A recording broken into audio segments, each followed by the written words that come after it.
आप सभी साथियों को जय श्री श्याम। आप सभी विद्यार्थियों को विजयदशमी की हार्दिक शुभकामनाएं। आप सभी विद्यार्थियों को विजयदशमी की हार्दिक शुभकामनाएं। तो दोस्तों, आपको पता है विजयदशमी का पर्व बुराई पर अच्छाई की जीत का प्रतीक के रूप में मनाया जाता है। बुराई पर अच्छाई की जीत के प्रतीक के रूप में मनाया जाता है कि रावण जो एक अहंकारी व्यक्ति हुआ करता था, रावण के बारे में माना जाता है कि अहंकारी व्यक्ति था, लंका का राजा था। तो अहम किसी भी व्यक्ति में नहीं होना चाहिए। जहाँ तक मेरा मानना है, अहम की भावना व्यक्ति विशेष में न के बराबर होनी चाहिए या होनी ही नहीं चाहिए। क्योंकि जैसे आपने एक कहावत सुनी होगी कि अहंकार को मत पालिए जनाब, अहंकार को मत पालिए जनाब, क्योंकि वक्त के समुंदर में कई सिकंदर डूब गए हैं। अहंकार को मत पालिए जनाब, क्योंकि वक्त के समुंदर में कई सिकंदर डूब गए हैं। तो वक्त बड़ा बलवान होता है। अहम या अहंकार की भावना व्यक्ति में नहीं होनी चाहिए। तो आपको पुनः एक बार विजयदशमी की हार्दिक शुभकामनाएं। आइए दोस्तों, हम बात कर रहे थे गुर्जर प्रतिहार की, और गुर्जर प्रतिहार में हमने मंडोर की शाखा का अध्ययन कर लिया है। मंडोर शाखा के पश्चात हम बात कर रहे थे भीनमाल या जालोर शाखा, जिसमें उज्जैन और कन्नौज को भी सम्मिलित किया गया है। तो इस शाखा में हमने इससे पहले एक शासक का अध्ययन किया, वत्सराज। वत्सराज के समय त्रिपक्षीय संघर्ष की शुरुआत होती है। वत्सराज के समय त्रिपक्षीय संघर्ष की शुरुआत हुई। पाल, प्रतिहार, राष्ट्रकूट ये तीनों ही कन्नौज पर अधिकार करने के लिए आपस में संघर्ष कर रहे थे। इसी प्रकार आगे कड़ी में बढ़ते हुए हम बात कर रहे थे किसकी, जालोर के प्रतिहारों की। इसमें अगला जो शासक आता है वो आता है नागभट्ट सेकंड।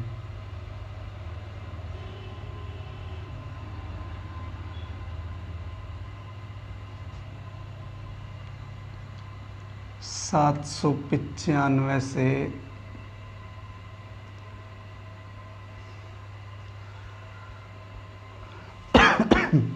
833। वत्सराज के पश्चात एक शासक आते हैं जिनका नाम है नागभट्ट सेकंड। इनके बारे में देखिए, एक तो सामान्य जानकारियां देखते हैं पहले हम। एक तो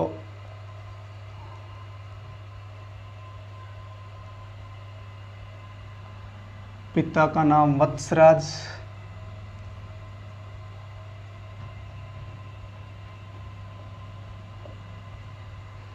माता का नाम सुंदर देवी, और इनका दरबार भी नागावलोक कहलाता है। इनका दरबार भी नागावलोक दरबार कहलाता है। इसकी राजधानी है कन्नौज। ध्यान रखना है, इसकी राजधानी क्या थी, कन्नौज। और इसने 38 वर्ष शासन किया था।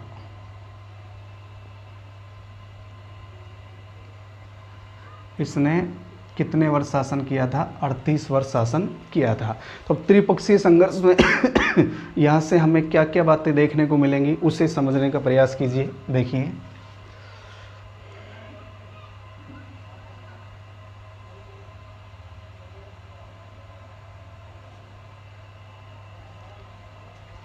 यहाँ है आपका पूर्व में कौन सा वंश, पाल वंश, और पाल वंश का शासक कौन है, धर्मपाल। यहाँ कन्नौज,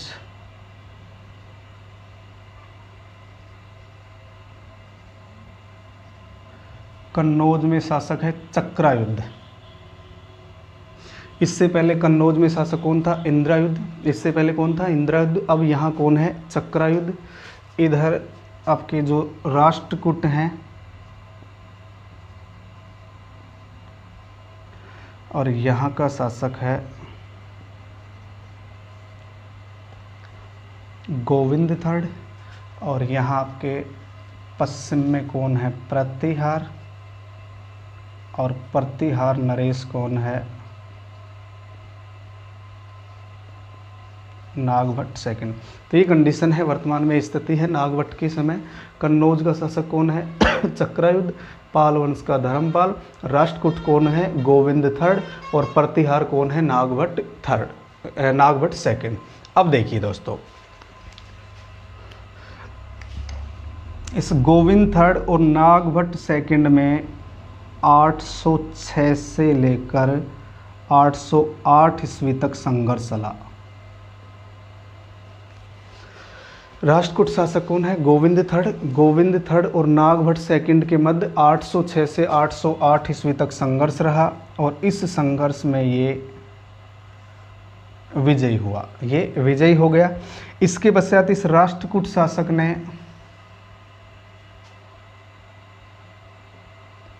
इसको पराजित कर दिया और इसने इसको पराजित कर दिया। तो यहाँ इससे पराजित कर दिया गया। कन्नौज के शासक चक्रायुध को पराजित किया, राष्ट्रकूट शासक धर्मपाल को भी पराजित कर दिया गया। अब गोविंद थर्ड, ये जो गोविंद थर्ड था ये वापस चला गया, वापस अपने राज्य में चला गया, ये वापस अपने राज्य में चला जाता है। इसके पश्चात देखिए दोस्तों, प्रतिहार शासक कौन है? नागभट्ट सेकंड। राष्ट्रकूट शासक है गोविंद थर्ड। पाल वंश का कौन है? धर्मपाल। और कन्नौज का कौन है? चक्रायुध। तो इनमें 806 से 808 ईस्वी के मध्य दोनों के मध्य युद्ध हुआ, संघर्ष चलता रहा और अंत में विजयी कौन हुआ? राष्ट्रकूट शासक गोविंद थर्ड। इसके पश्चात इसने कन्नौज के शासक चक्रायुध को पराजित किया और पाल वंश के शासक धर्मपाल को भी पराजित कर दिया। और इन विजयों के पश्चात ये जो गोविंद थर्ड है ये वापस अपने राज्य चला गया, तो पहले हम इन बिंदुओं को नोट कर लेते हैं, उसके बाद देखिए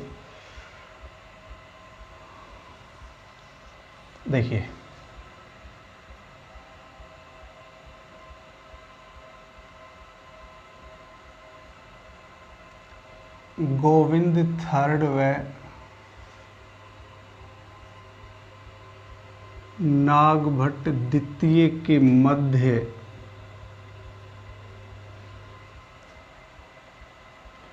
806 से 808 ईस्वी तक संघर्ष चला। 806 से 808 ईस्वी तक संघर्ष चला और इसमें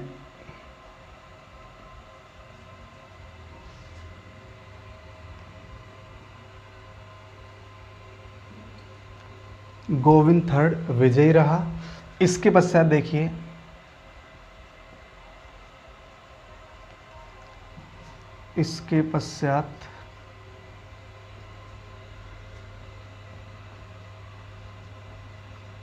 गोविंद थर्ड ने कन्नौज का शासक कौन है? चक्रायुध।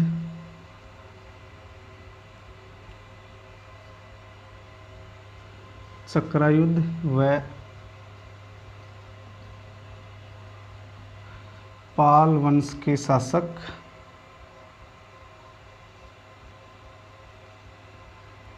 धर्मपाल को पराजित किया। इन विजयों के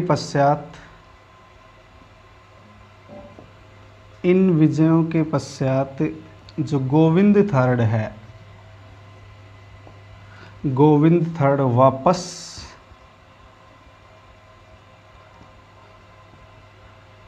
अपने राज्य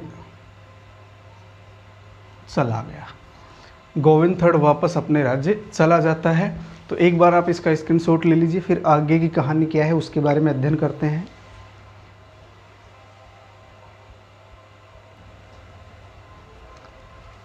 इसके पश्चात देखिए दोस्तों, एक बार पुनः आप मैप से समझिए।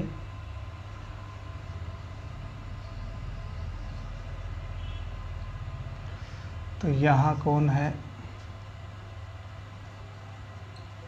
धर्मपाल।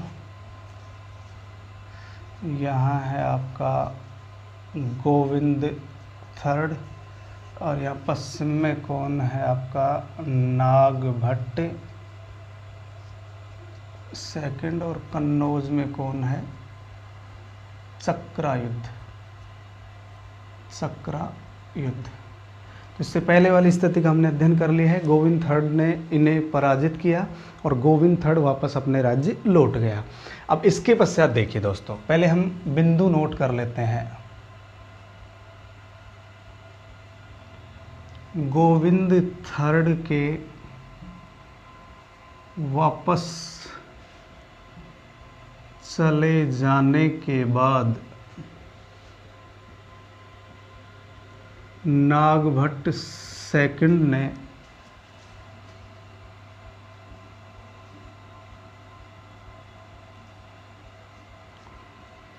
अपनी शक्ति को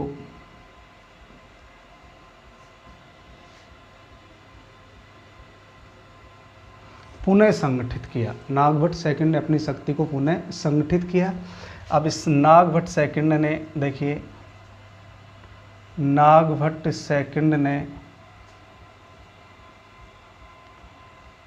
कन्नौज के शासक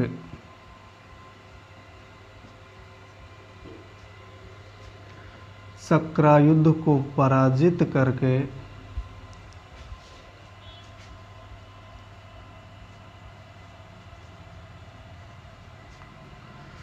कन्नौज को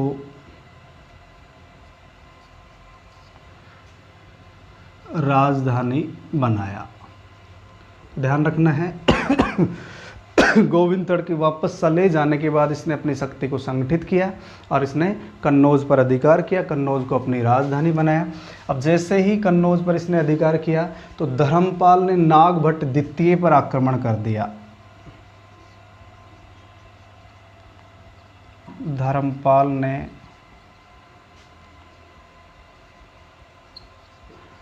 नागभट्ट द्वितीय पे आक्रमण किया और ये पराजित हुआ। तो नागभट्ट द्वितीय ने पाल वंश के शासक धर्मपाल को पराजित कर दिया और नागभट्ट की विजयों की जानकारी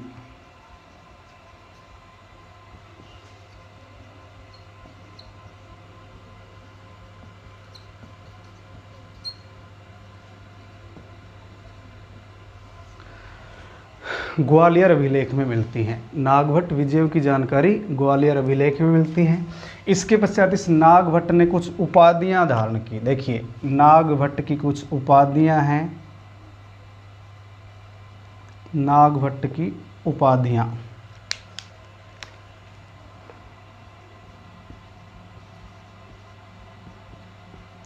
परम भट्टारक, परमेश्वर,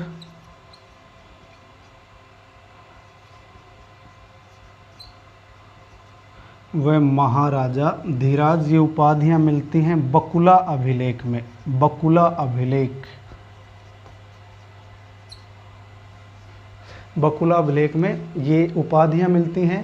ध्यान रखना, नागभट्ट द्वितीय के प्रयासों से ही कन्नौज विद्या का केंद्र बन गया था। इसके प्रयासों से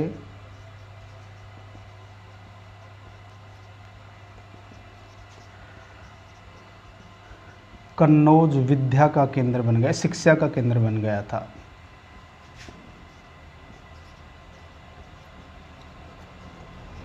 केंद्र बन गया था। इसके अलावा नागभट्ट द्वितीय ने उत्तरी काठियावाड़, मालवा, मुस्लिम राज्य, पश्चिमी राजस्थान, पूर्वी राजस्थान पर भी अधिकार किया था। ये 2-3 लाइनें और देख लीजिए। उत्तरी काठियावाड़,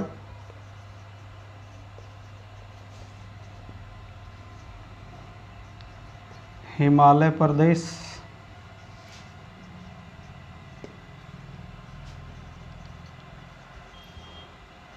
पश्चिमी क्षेत्र,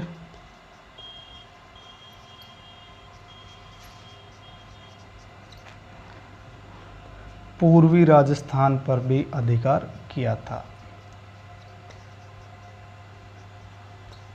अधिकार किया था। तो देखिए गोविंद थर्ड से पराजित होने के पश्चात इसने अपनी शक्ति को पुनः संगठित किया और चक्रायुध को पराजित किया, कन्नौज पर अधिकार किया, कन्नौज को राजधानी बनाया। इसके पश्चात धर्मपाल ने गोविंद इस पे नागभट्ट द्वितीय पे आक्रमण कर दिया तो धर्मपाल भी पराजित हुआ। इसकी उपाधियां मिलती हैं परम भट्टारक, परमेश्वर, महाराजाधिराज, बकुलाभिलेख में। इसके प्रयासों से कन्नौज विद्या का एक केंद्र बन गया, कन्नौज विद्या यानी शिक्षा का एक केंद्र बन के उभरा। इसके अलावा इसने उत्तरी काठियावाड़, हिमालय प्रदेश, पश्चिमी क्षेत्र, पूर्वी राजस्थान पर भी अधिकार किया था। तो ये थे आपके नागभट्ट द्वितीय, यानी उत्तरी भारत में प्रतिहारों का वर्चस्व स्थापित किया। इन्होंने उत्तरी भारत में प्रतिहारों का वर्चस्व स्थापित किया, ध्यान रखना है।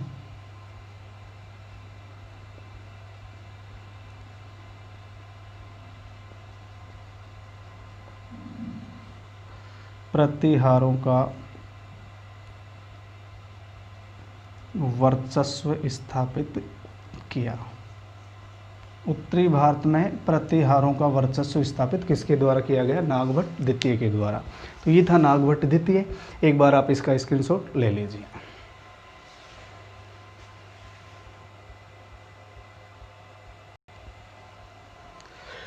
इसके पश्चात देखिए दोस्तों,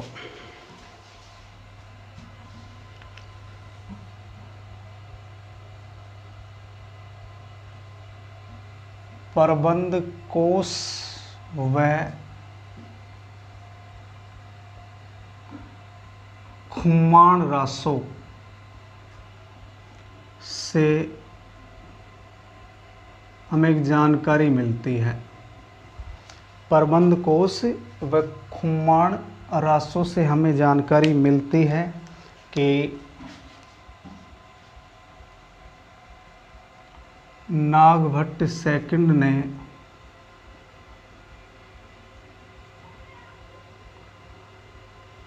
मुसलमानों को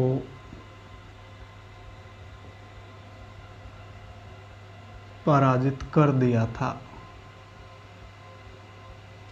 मुसलमानों को पराजित कर दिया।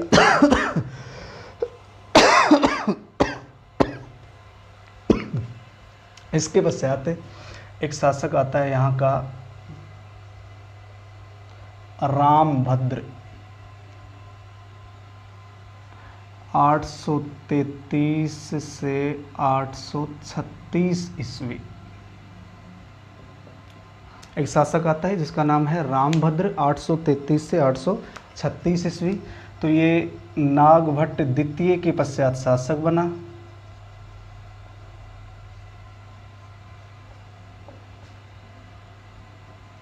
के पश्चात शासक बना। यह एक अयोग्य शासक सिद्ध हुआ। अयोग्य शासक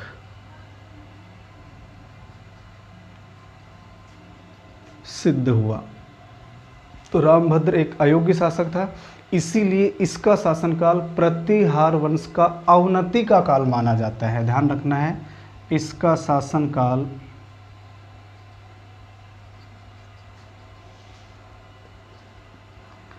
प्रतिहार वंश की अवनति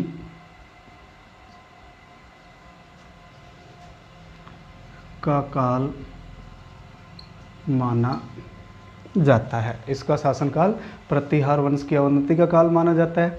अब इसी का पुत्र रहेगा मिहिर भोज या भोज प्रथम। इसका पुत्र रहेगा, इसका नाम है मिहिर भोज अथवा भोज प्रथम।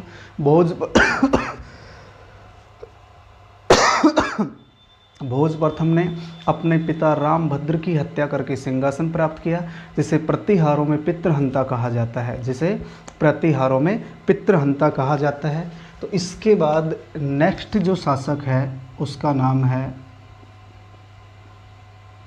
मिहिर भोज अथवा भोज प्रथम, और ये है 836 से 885 ईस्वी। 836 से 885 ईस्वी। पहले एक बार इसके बारे में सामान्य जानकारियां देखिए। इनके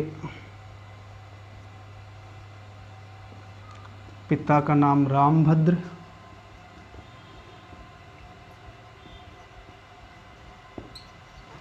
माता का नाम अप्पा देवी, और ये अपने पिता की हत्या करके सिंहासन पर बैठा था।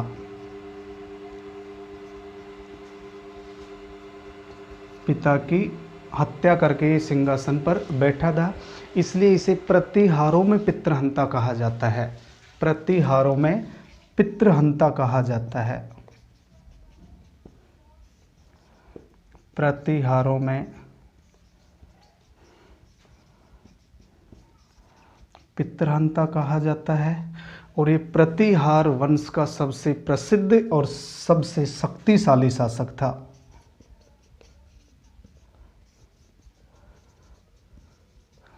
प्रतिहार साम्राज्य का सर्वाधिक प्रतापी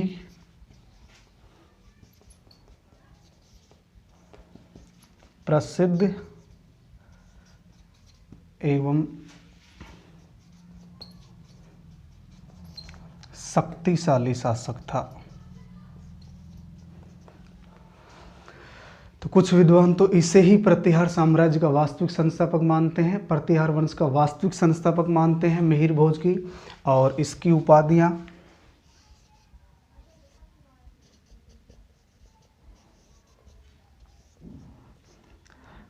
आदिवरा एवं प्रभास।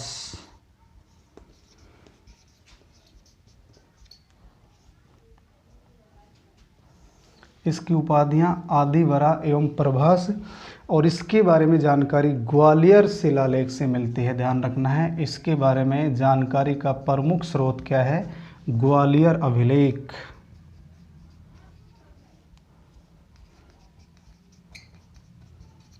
इसके बारे में जानकारी का प्रमुख स्रोत कौन सा है? ग्वालियर अभिलेख। तो ये महत्वपूर्ण शासक है मिहिर भोज अथवा भोज प्रथम। इसके बारे में अभी हम डिटेल से अध्ययन करने वाले हैं, तो एक बार आप इसका स्क्रीनशॉट ले लीजिए।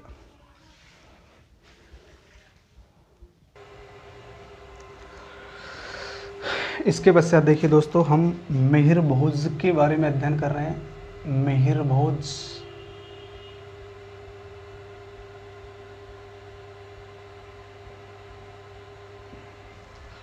एक तो कलहण ने अपनी पुस्तक राज तरंगिणी में मिहिर भोज की उपलब्धियों का वर्णन किया है। ध्यान रखना है, राज तरंगिणी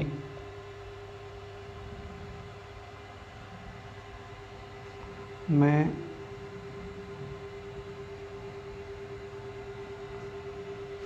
इसकी उपलब्धियों का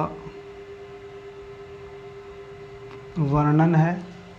इसी प्रकार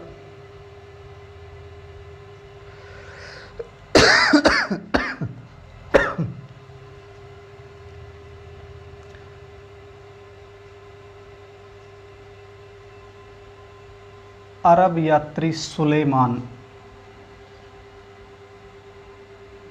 ने इन्हें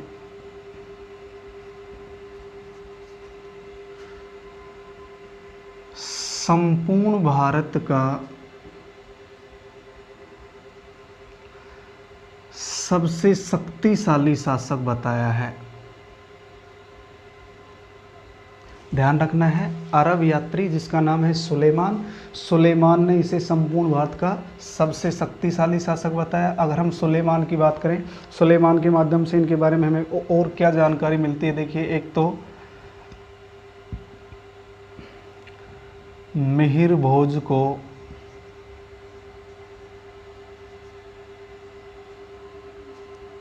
या मिहिर भोज के शासन की प्रशंसा करता है।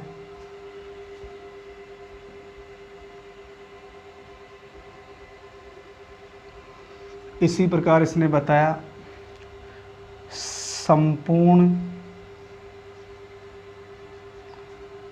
भारत में अश्व सेना, इसकी जो अश्व सेना है संपूर्ण भारत में शक्तिशाली थी।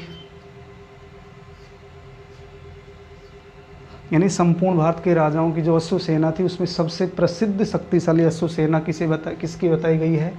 मिहिर भोज की। इसी प्रकार इसके राज्य में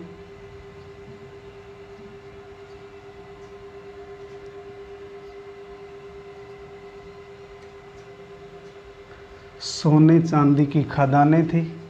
इसी प्रकार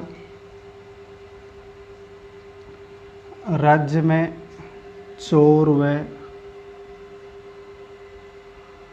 डाकुओं का भय नहीं था। राज्य में चोर और डाकुओं का कोई भय नहीं था, लेकिन इसने इन्हें इस्लाम का सबसे बड़ा शत्रु बताया है, ध्यान रखना है।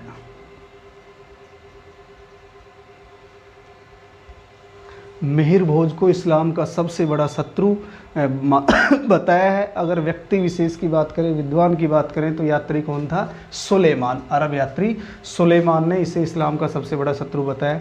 आपको याद हो, याद कीजिए, जब आप खिलजी वंश का अध्ययन करते हैं, खिलजी वंश, इसमें एक शासक आता है खुसरो शाह। खुसरो शाह को इस्लाम का शत्रु और इस्लाम खतरे में है, इस्लाम का शत्रु और इस्लाम खतरे में है, उसके विरुद्ध नारे लगाए गए थे। वो जब हम इंडियन हिस्ट्री का अध्ययन करेंगे वहाँ डिटेल से बात करेंगे। तो अरब यात्री सुलेमान ने इन्हें संपूर्ण भारत का शक्तिशाली शासक बताया। इसके शासन की प्रशंसा करता है। संपूर्ण भारत में अश्वसेना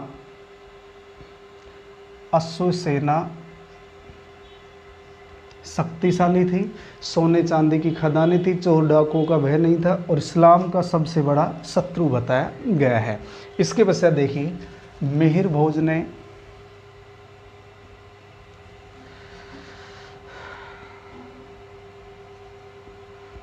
राष्ट्रकूट शासक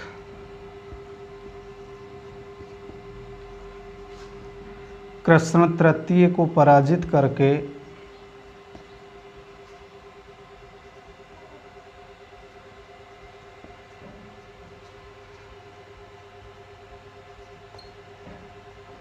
उज्जैन पर अधिकार किया। कृष्ण तृतीय को पराजित करके इसने उज्जैन पर अधिकार किया और इसी प्रकार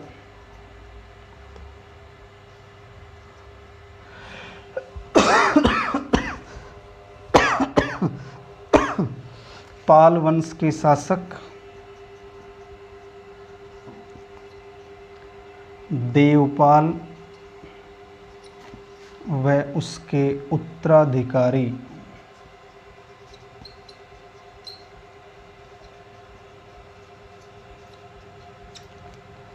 नारायण पाल को पराजित किया। नारायण पाल को इसने पराजित किया। चंदेलों को पराजित करके बुंदेलखंड पर अधिकार किया था। चंदेलों को पराजित करके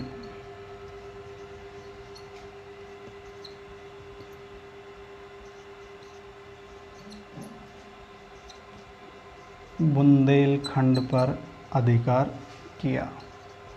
और ध्यान रखना है, गुहिल इसके सामंत हुआ करते थे। गुहिल शासक सामंतों के रूप में कार्य करते थे।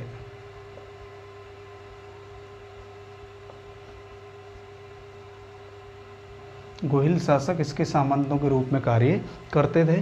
तो मिहिर भोज प्रतिहार वंश का सर्वाधिक शक्तिशाली शासक है, क्योंकि सुलेमान ने इसे इस्लाम का सबसे बड़ा शत्रु बता दिया। सुलेमान ने इन्हें इस्लाम का सबसे बड़ा शत्रु बताया है और मिहिर भोज के शासन की यद्यपि प्रशंसा करता है, लेकिन फिर भी इसे इस्लाम का सबसे बड़ा शत्रु बताया गया है। तो एक बार आप इसका स्क्रीनशॉट ले लीजिए।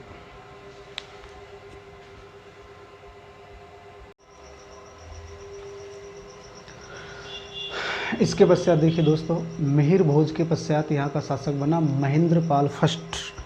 महेंद्रपाल फर्स्ट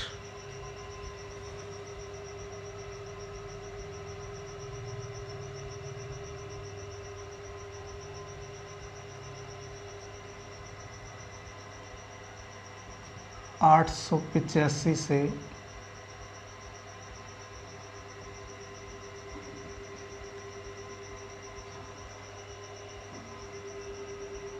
910 ईस्वी। एक तो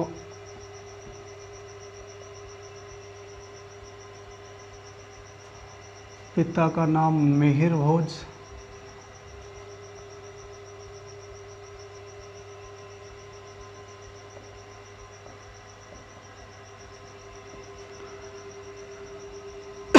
माता का नाम चंद्रा भट्टारिका, और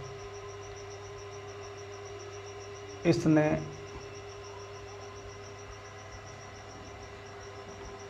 पालों से संघर्ष में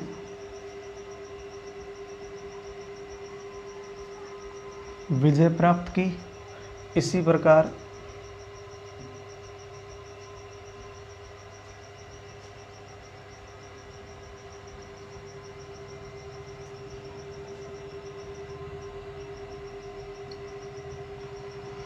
पश्चिमी भारत पर भी इन्होंने अधिकार किया था। पश्चिमी भारत पर अधिकार किया।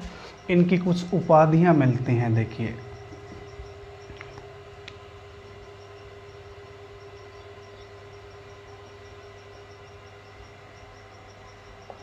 इनकी कुछ उपाधियां हैं, कौन कौन सी हैं देखिए। परम भट्टारक,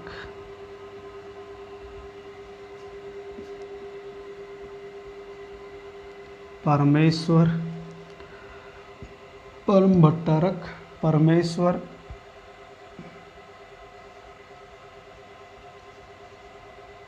परम भागवत और महाराजा धीराज। ये इनकी कुछ उपाधियां मिलती हैं। और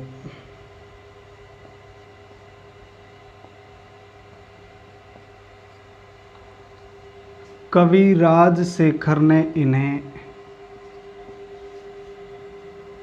निर्भय नरेश कहा। ध्यान रखना है,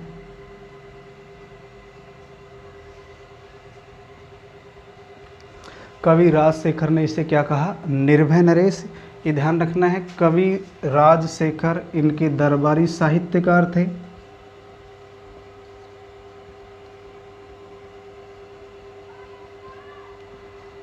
दरबारी साहित्यकार व इनके गुरु भी थे।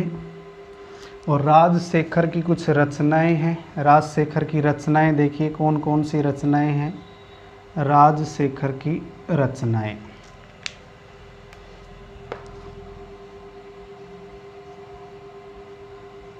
कर्पूर मंजरी,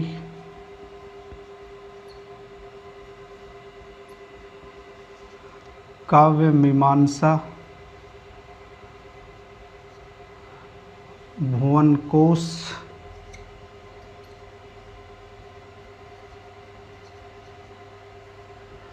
बाल रामायण,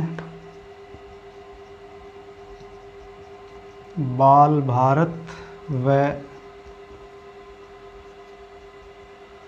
विद्वेषाल भंजिका। विद्वेषाल भंजिका। तो कवि राजशेखर ने इन्हें निर्भय नरेश कहा। इनके दरबारी साहित्यकार व गुरु भी थे। इनकी कुछ रचनाएं हैं, कर्पूर मंजरी, काव्य मीमांसा, भुवन कोश, बाल रामायण, बाल भारत और विद्वेषाल भंजिका। देखिए महेंद्रपाल के दो पुत्र थे।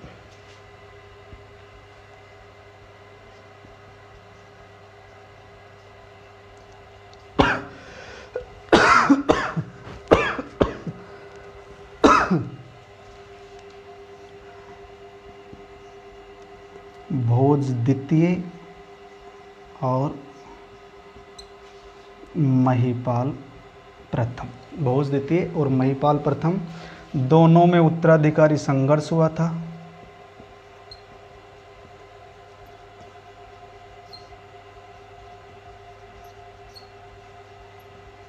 इन दोनों में राजगद्दी को लेकर उत्तराधिकारी संघर्ष हुआ। और महेंद्रपाल प्रथम के पश्चात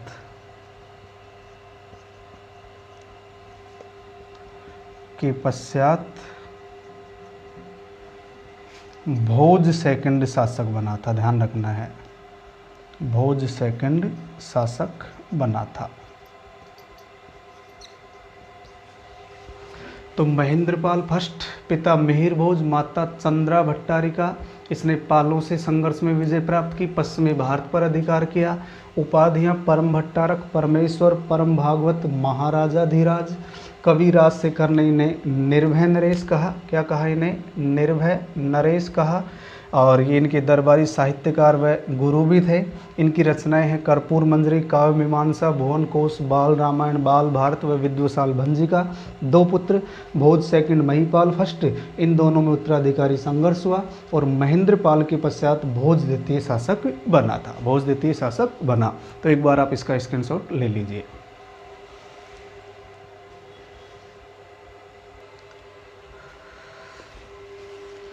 इसके पश्चात देखिए दोस्तों, नेक्स्ट शासक आता है महिपाल प्रथम।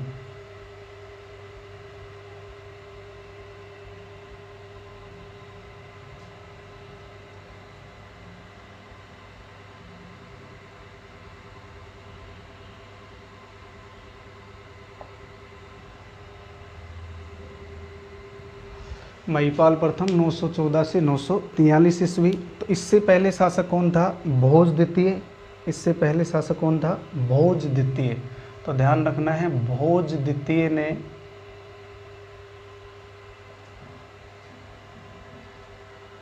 नौ सौ 10 से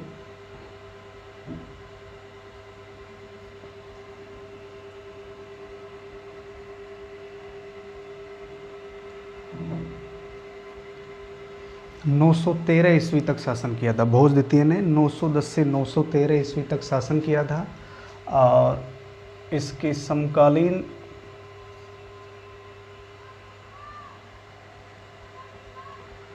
राष्ट्रकूट शासक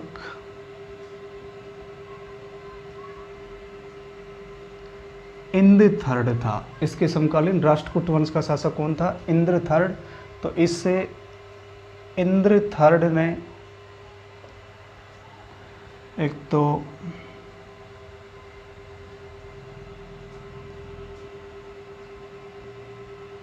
उज्जैन पर अधिकार किया तथा कन्नौज पर अधिकार किया, लेकिन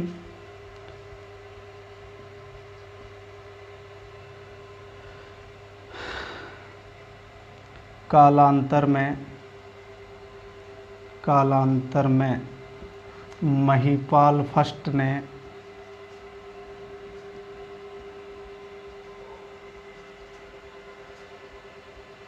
कन्नौज पर अधिकार कर लिया। कुछ समय के लिए इसका अधिकार रहा कन्नौज पर, लेकिन कालांतर में महिपाल फर्स्ट ने पुनः कन्नौज पर अधिकार कर लिया। और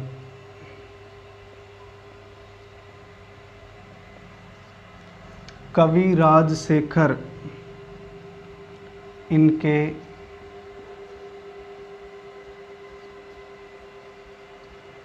दरबारी कवि थे। कवि राजशेखर इनके दरबारी कवि थे और राजशेखर ने इन्हें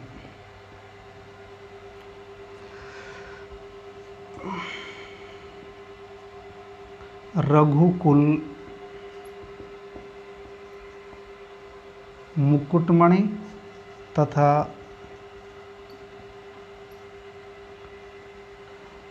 आर्यावर्त का महाराजा धीराज कहा। कवि राजशेखर इनके दरबारी कवि थे, तो राजशेखर ने इन्हें रघुकुल, मुकुटमणि और आर्यावर्त का महाराजा धीराज कहा। ये हो गया आपके महिपाल फर्स्ट। इसका भी एक बार स्क्रीनशॉट ले लीजिए। इसके पश्चात देखिए दोस्तों, कुछ बातें हो रहे हैं। एक तो अल मसूदी नामक अरब यात्री महिपाल फर्स्ट के समय भारत आया था। अल मसूदी अरब यात्री है, ये महिपाल फर्स्ट के समय भारत आया था। इसके पश्चात शासक आता है महेंद्रपाल सेकंड। इस समय गुजरात के जो चालुक्य राजा है उन्होंने अपने आप को स्वतंत्र कर दिया था। इसके पश्चात कुछ शासकों के नाम मिलते हैं: देवपाल, विनायकपाल सेकंड, महिपाल सेकंड, विजयपाल, राज्यपाल, तिरलोचलपाल और यशपाल। इसमें अब 2-3 बिंदु ध्यान रखेंगे। नोट नंबर 1, यशपाल प्रतिहार वंश का अंतिम शासक था। यशपाल प्रतिहार वंश का अंतिम शासक था।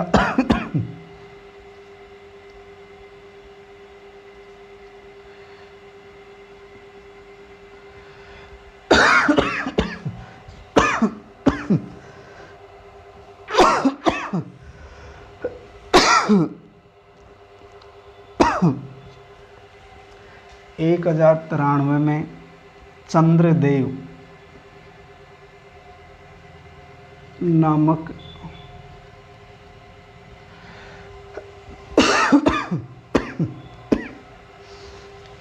गहड़वाल शासक ने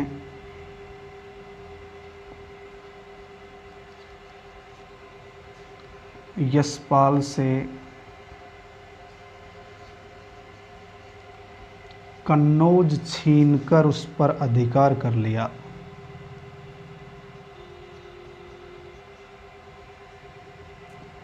कन्नौज छीनकर उस पर अधिकार कर लिया। तो अब कन्नौज पर कौन से वंश का अधिकार हो गया? गहड़वाल वंश का। और नंबर 3,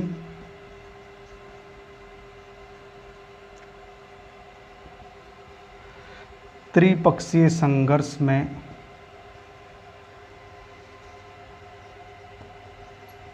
अंतिम रूप से प्रतिहारों को सफलता मिली। क्योंकि त्रिपक्षीय संघर्ष में कौन कौन थे? पाल, प्रतिहार, राष्ट्रकूट, ये तीनों ही कन्नौज पर अधिकार करने के लिए प्रयास कर रहे थे। और अंतिम रूप से त्रिपक्षीय संघर्ष में प्रतिहारों को सफलता मिली। तो प्रतिहार वंश का अंतिम शासक कौन था? यशपाल। कौन था? यशपाल। तो ये था आपका गुर्जर प्रतिहार। इसमें हमने जो भी शासक थे उनकी जो महत्वपूर्ण उपलब्धियां थी उनका अध्ययन किया है। इसके पश्चात जो अगला टॉपिक होगा वो होगा शाकंभरी एवं अजमेर के चौहान। शाकंभरी एवं अजमेर के चौहान। तो आप निरंतर वीडियो देखते रहें और बार बार इनको रिवाइज कीजिए, क्योंकि यहाँ से एग्जाम में क्वेश्चन आने की संभावना बनी रहती है। मिहिर भोज भगवान विष्णु के उपासक थे, ध्यान रखना है। नंबर 4, भोज प्रथम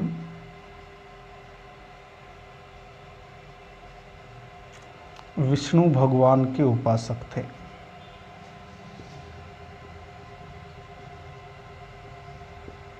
भोज प्रथम किसके उपासक थे? भगवान विष्णु के उपासक थे।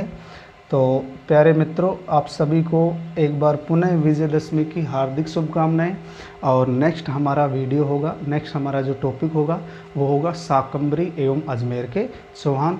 इसमें चौहानों से संबंधित महत्वपूर्ण उपलब्धियों का हम अध्ययन करेंगे। तो आज की वीडियो में इतना ही। जय हिंद, जय भारत।